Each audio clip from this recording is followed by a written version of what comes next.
अस्सलाम वालेकुम स्टूडेंट, क्या हाल चाल है आप लोगों के।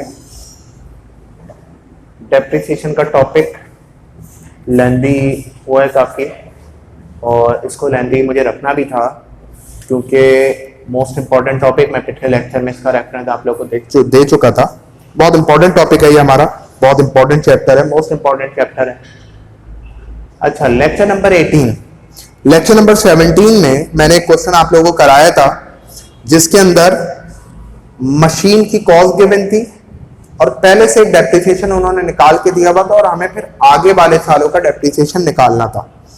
उसी लेक्चर के अंदर मैंने आप लोगों को एक चीज समझाई थी कि मैं उसी से मिलता जुलता एक सवाल और आप लोगों को समझाऊंगा ताकि कॉन्सेप्ट आप लोगों का बिल्कुल क्लियर हो जाए। ये क्वेश्चन मैं लेकर आया हूं 2010 प्राइवेट का, क्वेश्चन नंबर 9 का पार्ट सी। उसी से मिलता जुलता क्वेश्चन है। क्वेश्चन दिया हुआ है, the following account balances were extracted from the books of Farhan and co as on December 31st 2011 before making any adjustment for the year. बड़ी इंपॉर्टेंट बात है ये। लिखा हुआ है द फॉलोइंग अकाउंट बैलेंसेस। पीछे जो क्वेश्चन था जो लेक्चर नंबर 17 में था उसके अंदर बैलेंस शीट का जिक्र हो रहा था कि 2008 दिसंबर 31 की बैलेंस शीट में ये अमाउंट शो हो रहे हैं। इस क्वेश्चन में फर्क क्या है, यहां पे बैलेंस शीट का जिक्र नहीं है, यहां पे सिर्फ लिखा हुआ है बैलेंसेस। बैलेंस शीट की टर्म इस्तेमाल नहीं हुई। मेंशन है the following account balances were extracted. ये अकाउंट बैलेंसेस लिए गए हैं फ्रॉम द बुक्स ऑफ, किसकी बुक से, फरहान एंड को, फरहान एंड को की बुक से, as on December 31st 2011, December 31st 2011 को। अब जहन में क्या आ रहा है कि क्या इसमें 2011 का डेप्रिसिएशन शामिल होगा या नहीं होगा। लिखा है ये अकाउंट के बैलेंसेस लिए गए हैं December 31st 2011 को, before making any adjustment for the year. Before making any adjustment, अभी तक 2011 की कोई एडजस्टमेंट नहीं बनी।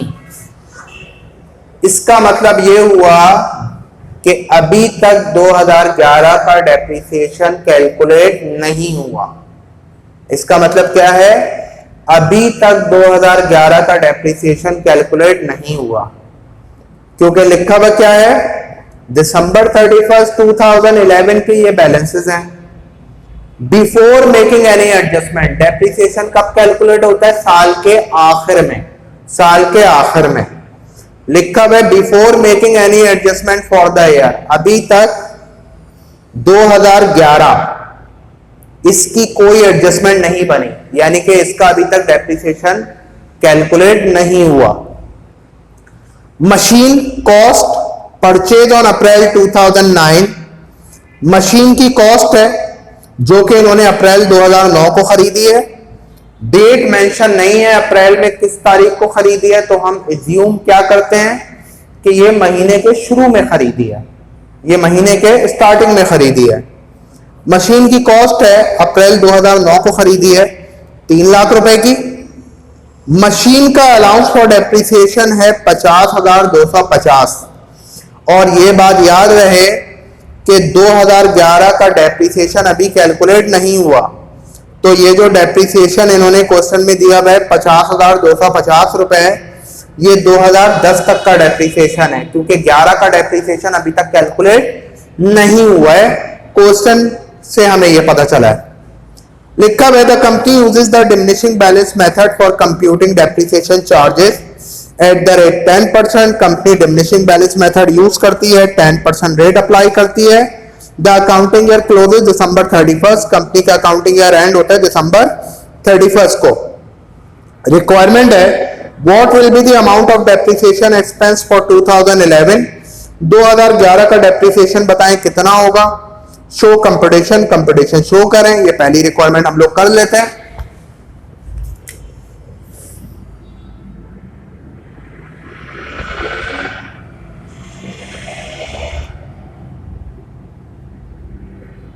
Calculation of depreciation.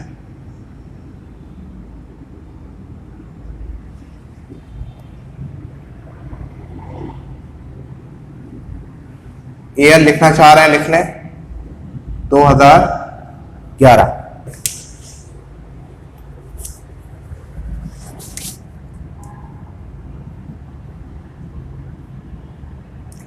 Cost of machine question में मेंशन है 3 लाख रुपए थी।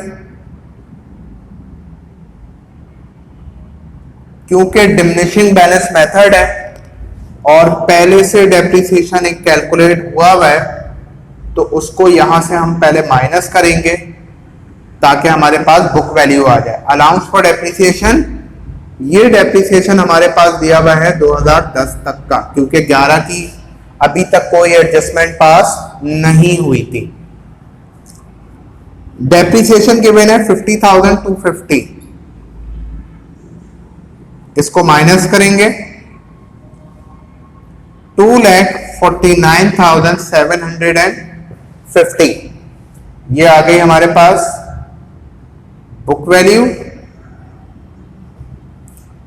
अब हम लोग डेप्रिसिएशन निकालेंगे 2011 का। डेप्रिसिएशन फॉर 2011 249,750, रेट है डेप्रिसिएशन का 10%।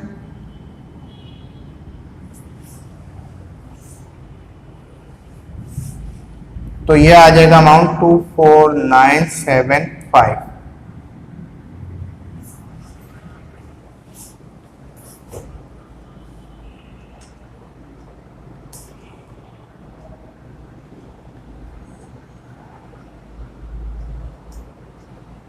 डबल 24775।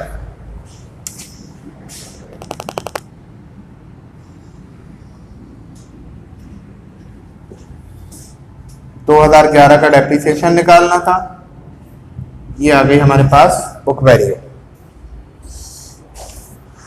इसके बाद सेकंड रिक्वायरमेंट है एडजस्टिंग एंट्री बनाएं 2009 की।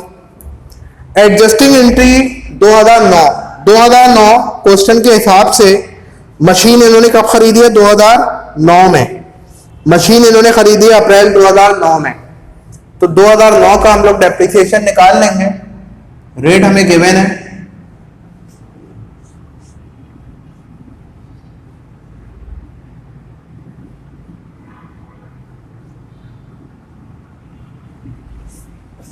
कैलकुलेशन ऑफ डेप्रिसिएशन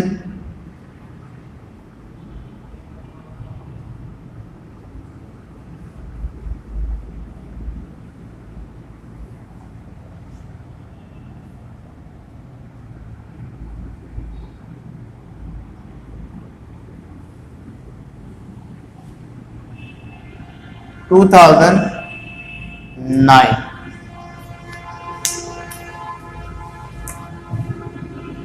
दो 2009 मशीन का पहला साल है। कॉस्ट ऑफ मशीन अमाउंट दिया है 3 लाख।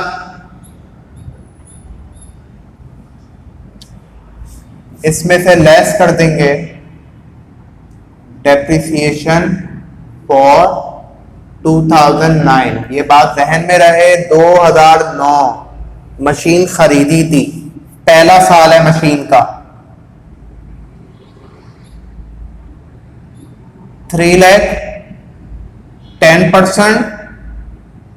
मशीन खरीदी थी इन्होंने अप्रैल में। अप्रैल से दिसंबर 9 मंथ्स का टाइम पीरियड होता है। अप्रैल से दिसंबर 9 मंथ्स का टाइम पीरियड है।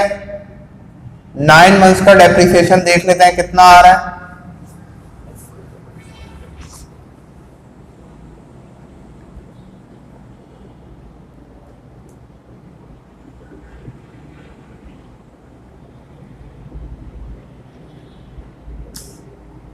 $22,500।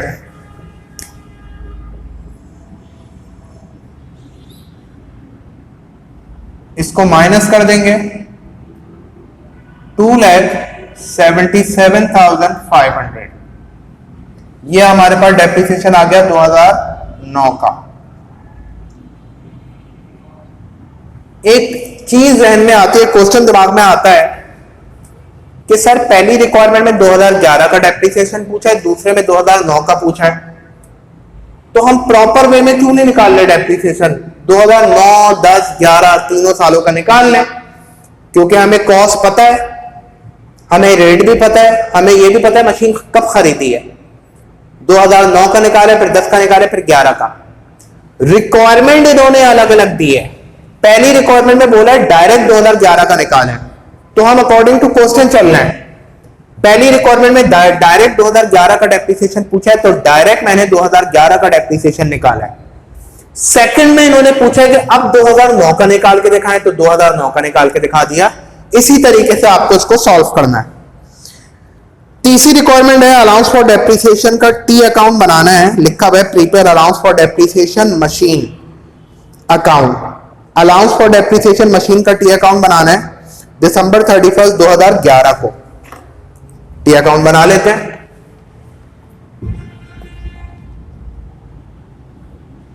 नाम गिवन है फरहान एंड को।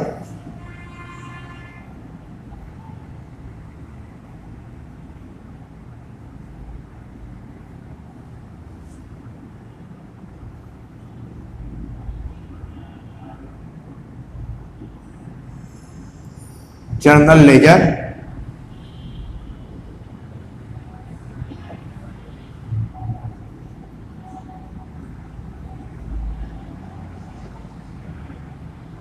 अलाउंस फॉर डेप्रिसिएशन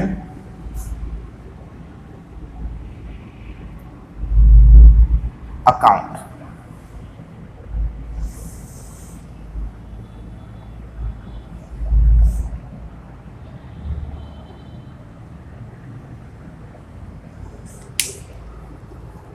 दो 2011 का हमें टी अकाउंट बनाना है। डायरेक्ट हम लोग यहां पे लिखेंगे 2011 जनवरी 1।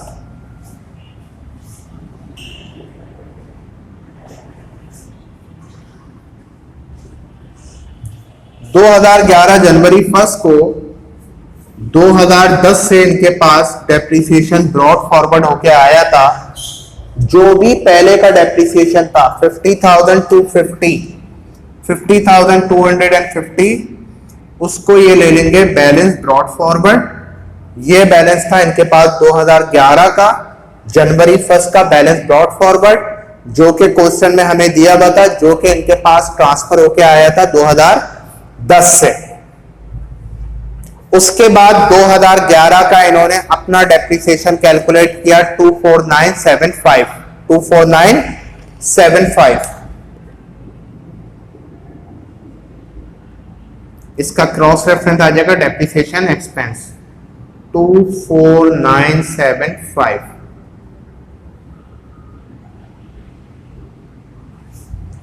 दोनों साइड्स को प्लस करेंगे।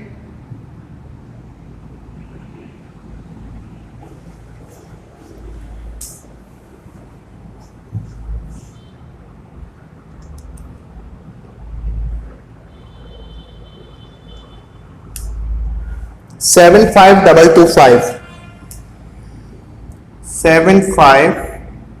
टू फाइव 75225 इसको यहां पे लिखेंगे बैलेंस कैरेट फॉरवर्ड 75225 और ये हो जाएगा 2012 जनवरी 1 को बैलेंस ब्रॉड फॉरवर्ड 75225। वैसे हमारा टी अकाउंट अगर बनता है तो कैसे बनता? पहले हम बनाते 2009 का, सीक्वेंस में अगर बनाते पहले बनाते 2009 का बैलेंस कैरेट फॉरवर्ड होता, वो 2010 में बैलेंस ब्रॉड फॉरवर्ड हो जाता, फिर 2010 का टी उसी के नीचे अमाउंट ऐड होता, फिर एक नया बैलेंस कैरेट फॉरवर्ड आता, वो बैलेंस ब्रॉड फॉरवर्ड हो जाता 2011 में।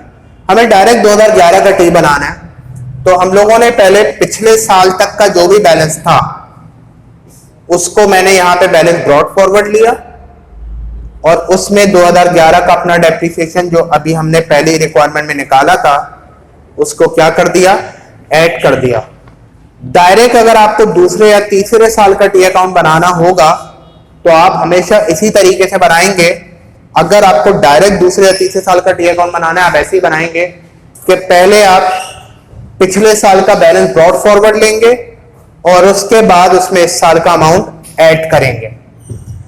लेक्चर नंबर 17 और 18 इन दो क्वेश्चन को स्पेशली मेरी आपसे रिक्वेस्ट है जरूर एक दफा रिक्वायरमेंट वाइज देखिएगा, क्योंकि इसके अंदर जो टेक्निकल चीजें हैं वो ये हैं कि ऐसे क्यों कैलकुलेशन हुई है।